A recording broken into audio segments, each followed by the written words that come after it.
Hi, I'm Reverend Wendy Craig-Purcell here at the Unity Center in San Diego. Thank you so much for watching today. If you'd like to support the work that we do here, please consider making a contribution. Go to our website. It's easy to do. Thank you in advance for that contribution. This week, Reverend Wendy continues to help us deepen our practice with a talk that links the idea of grace with the practice of gratitude. In this week's transformational talk, Reverend Wendy guides us to a deeper understanding of how gratitude changes not just our outlook, but our life, by opening us to a more expansive experience of grace.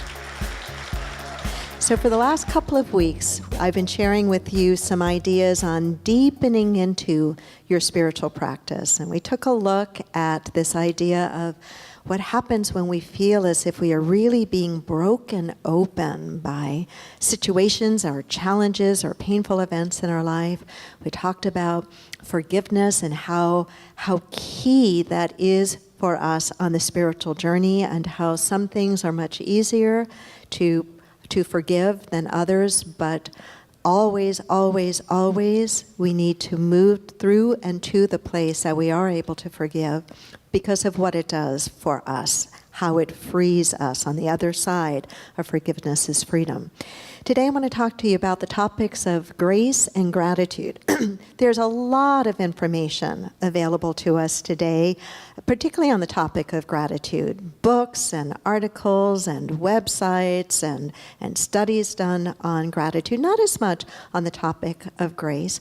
I really believe that gratitude is the doorway to grace. That is a doorway to grace.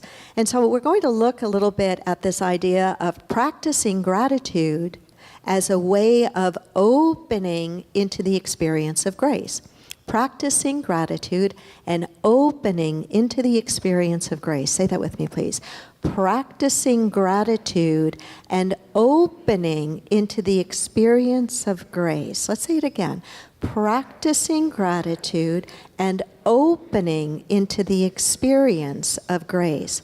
Meister Eckhart, the 13th century German mystic, said, if the only prayer you ever pray in your life is thank you, it will be enough. The only prayer you ever pray in your life is thank you. It will be enough.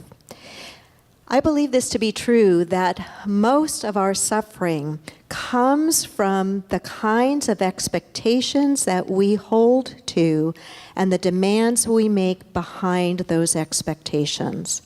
Think about it for a moment. Think about the challenge of the expectations that we hold and how we feel when life doesn't seem to fulfill our expectations. We have expectations of how people are going to be, do we not? How they're going to act. And when they don't act the way that we think they should act, we have a reaction to that. We have some feelings about that, some thoughts about that. We have expectations about how events should unfold. And when those events don't unfold in that way, we are likely to have certain feelings about that, maybe feelings of frustration or suffering. I learned long ago that whatever the topic is that I will be speaking about on a Sunday morning, that I will get a chance to practice that. For you too, Diane, right? That you get a chance to practice that before you give the talk. Diane was a former CSL minister. So this week, actually last Sunday, John and I took a red-eye flight at 10:30 at night from San Diego to the East Coast to JFK. By the way, red-eyes were a lot easier 20 years ago. I've experienced, and they were for us this time, a red-eye to the East Coast, landed in JFK, rented a car, got in the car, drove 3 hours to northern New York, upstate New York, to surprise our daughter Jennifer, who's working as a counselor at a camp for under-resourced kids. And then we continued after our visit with her to do some surprises to my parents, to show up unannounced and surprise them. A lot of prayer that at 84 and 85 they didn't have a heart attack when they saw me standing in their garage. And then to do some healing and in-person forgiveness work around some other issues in my family. And so we were scheduled to come home yesterday. Obviously, we made it. I had an appointment at 1:15, and our flight was to land at noon. And why are you moaning? If the flight was on time, it would have worked. Well, the first flight was on time, and I expected the second flight leaving Dallas to be on time, but guess what? It wasn't. It was 40 minutes late. I got to experience my own suffering when the airlines didn't meet my expectations, and I had to make other plans immediately to make that appointment or adjust that appointment. But I got to stand there and feel my own frustration at the result of my plans being thwarted, but also through so much practice of these very basic things, to also stand there in incredible gratitude for the experience and surprises that we had pulled off, incredible gratitude. I am always grateful anytime I land from a plane and it is a safe landing. I never take that for granted, and I enjoy flying, but I'm always grateful for that. You know, our expectations, it's interesting because in metaphysics, on one hand we say, expect the best. That's important, right? Put our energy, expect the best. And I still believe that to a certain extent, that there's value in doing that. But I think if we hold on to that too tightly and don't realize that while on one hand, it's like a divine paradox, while on one hand we look for, work for, lean into the best, expect the best, that we must also realize there are times to say, wait a minute, as my expectations may not be met here, let me move into a place of gratitude. There's a great deal of wisdom to this idea that rather than always expecting, we ought to look at how we can trade our expectations for much greater and deeper practice of gratitude. Gratitude for whatever part is working. Gratitude for whatever is flowing right. Gratitude for whatever good is in our life. And there's so much more of that than there is of anything that we might call not good. You see, our expectations in life, I think, so much have gotten higher and higher and higher and more demanding that it becomes harder and harder and less realistic for any of them to consistently be fulfilled. Just think about marriage. Just think about how over the decades, over the generations, our expectations of marriage have become so high that in most cases it's almost impossible for those expectations to be met in any relationship, any committed partnership. There was a very interesting NPR interview on this past week of Eli Finkel. He is a social psychologist at Northwestern University. And he was talking about how our marriage is always difficult. And he said, but it's even more difficult now because of our expectations. We expect so much, but we don't practice an awful lot of gratitude. And I listened to him say the same things that I have said for years and years and years and years and years. And that is that there is great difficulty and great challenge within the relationship called marriage, whether man to man, woman to woman, or woman to man, if we expect everything that we long for on a spiritual, physical, and soul level to be met in that one relationship. That is an evolution of the expectation within the context of marriage that didn't always exist. It didn't always exist. This is one of the things that Eli said in the interview. A marriage that would have been acceptable to us in the 1950s is a disappointment to us today because of those high expectations, right? Right? So what's on the other side of that? Does it mean we give up? No, it doesn't mean that at all. But it means that we make sure that we are really understanding the place of the practice of gratitude in every aspect of our life. Rather than focusing on what's missing and broken, what if we focus on what's working and is uplifting? And then in those places where maybe something's not met, especially if we're talking about a relationship, then we talk about and we think about how do I have that connection in a friendship or in a hobby or another work. So gratitude is a key practice. Gratitude is the lens through which we see the world. Take that in for a moment. Gratitude is a lens through which we see the world. Do you think that a person who deeply practices gratitude sees the world differently than one who deeply practices complaining and criticizing? Do you think they? Absolutely. How many of you remember the expression, wearing rose-colored glasses? Have you ever been accused of that? Accused of that? I have. You're wearing rose. Well, you know what? I'd rather wear rose-colored glasses than glasses that just distort and make everything look awful. Because I know that when I'm looking out at life through pessimistic lenses, that I'm going to be pulled down to the very lowest common denominator of myself, the lowest common denominator of what is possible, and I am not at all going to feel inspired to find the best in me or the best in the circumstance to rise to and meet. But if I'm looking through practice, if I'm looking through the lens of gratitude, I'm going to see possibility. I'm going to see hope. I'm going to see opportunity. Years ago, I used to rip out of the Reader's Digest magazine all those little sections of life in these United States and humor in uniform, because they always had the coolest stories. How many of you remember those? Some of you do, okay. This was one of those from many years ago. It was two little boys who were playing together, and as little boys, and I guess girls, are wont to do, no kid seems to want to wear glasses. And one little boy said to the other, "Wouldn't you hate to wear glasses all the time?" And the other little boy thought for a moment and said, "Well, no, not really. Not if they're glasses like my grandma wears, because my grandma just always seems to be able to look out on a rainy day and she can figure out all cool, fun things for me to do. And when I mess up on my homework, my grandma always seems to help me figure out how to do it better next time. My grandma always seems to see in me what I meant to do, even if I didn't do it. So, no, I wouldn't hate to wear glasses." And the other little boy said, "Really?" And the boy said, "Yeah.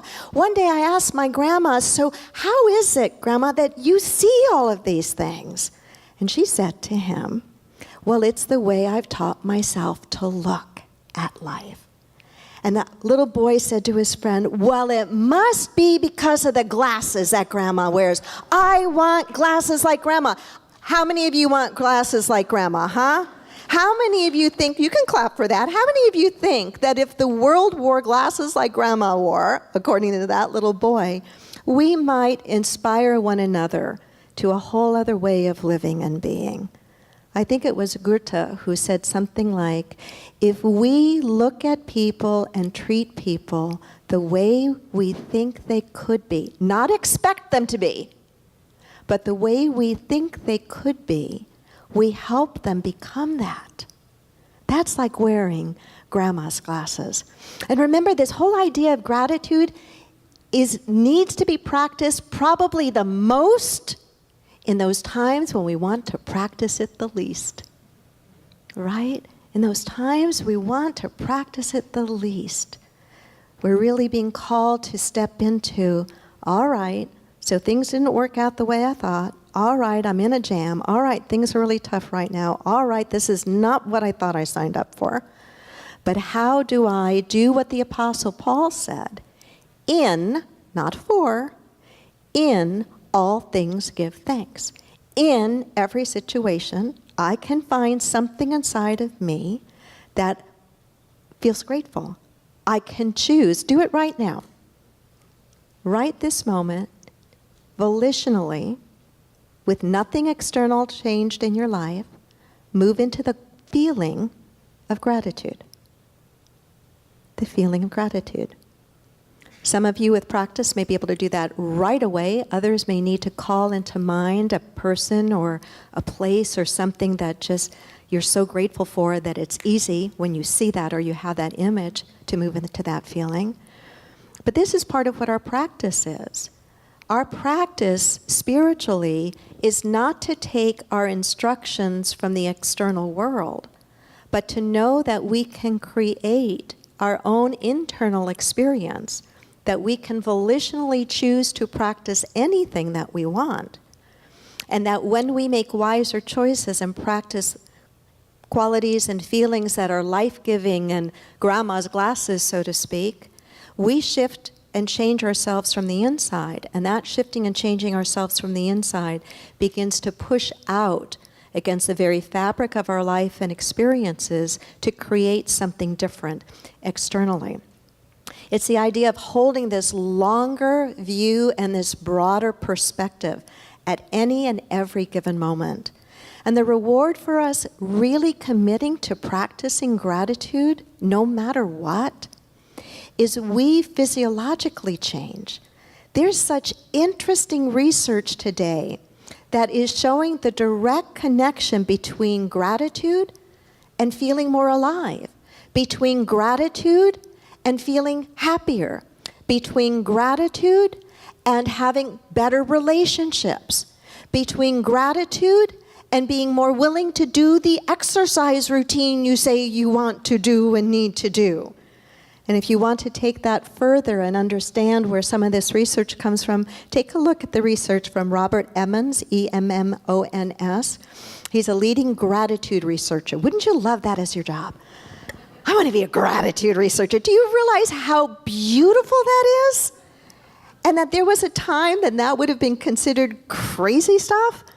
But now we're realizing how important the internal state of being is to the quality of our lives, and that it's measurable. It's measurable. So ultimately, gratitude really is a state of being through which we look out upon the world. And it's the gateway, as I think I said earlier, to the experience of grace. The experience of grace. What is grace?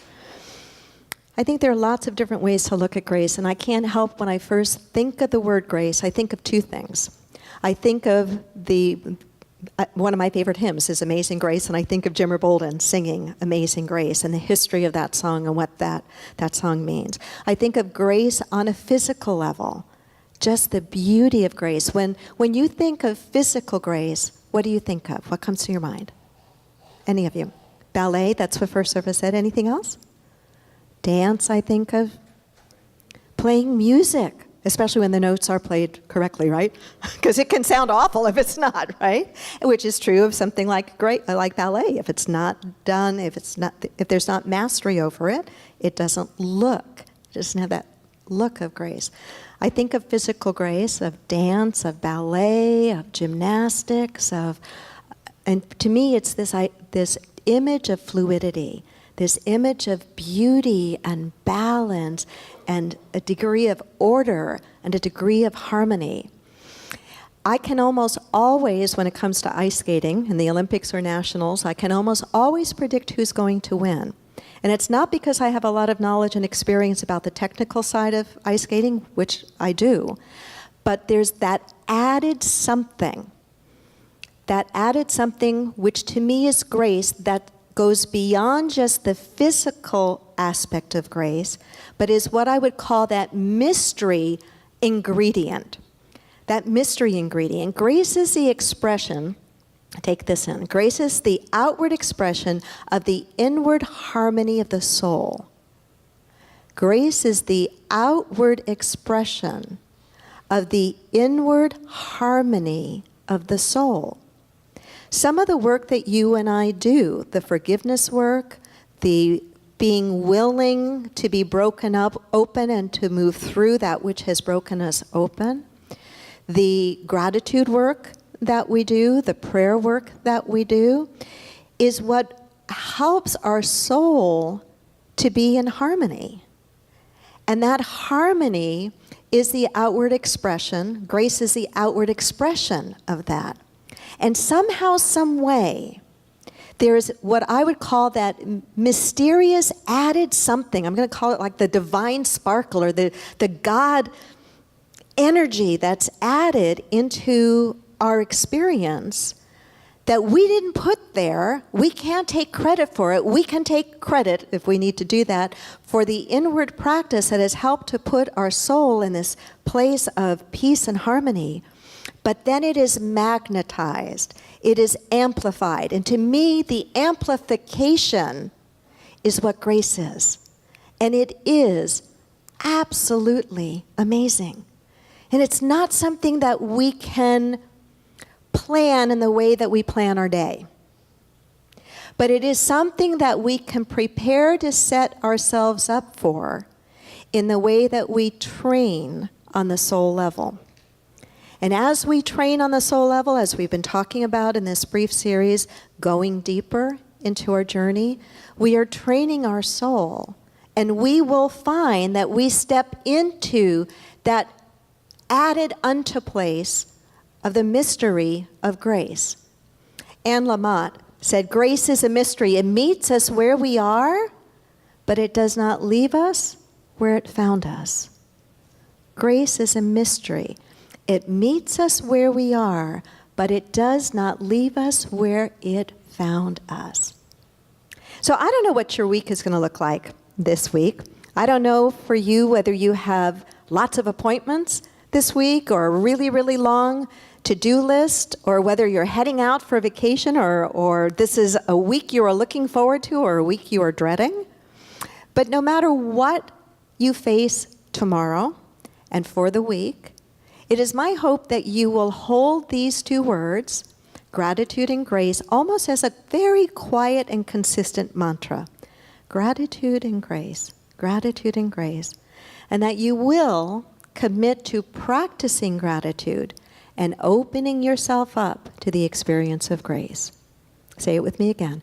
Practicing gratitude and opening up to the experience of grace. One more time. Practicing gratitude and opening up to the experience of grace. Namaste. The Unity Center, spiritually progressive, socially responsive, radically inclusive. We have services on Sundays at 9 and 11. Many people enjoy Reverend Wendy's talks and meditations and aren't able to attend the Unity Center in person. If you're part of our extended family from around the world and would like to help support the Unity Center, please go to our website or download our free app, which offers even more ways to connect with the Unity Center. Namaste.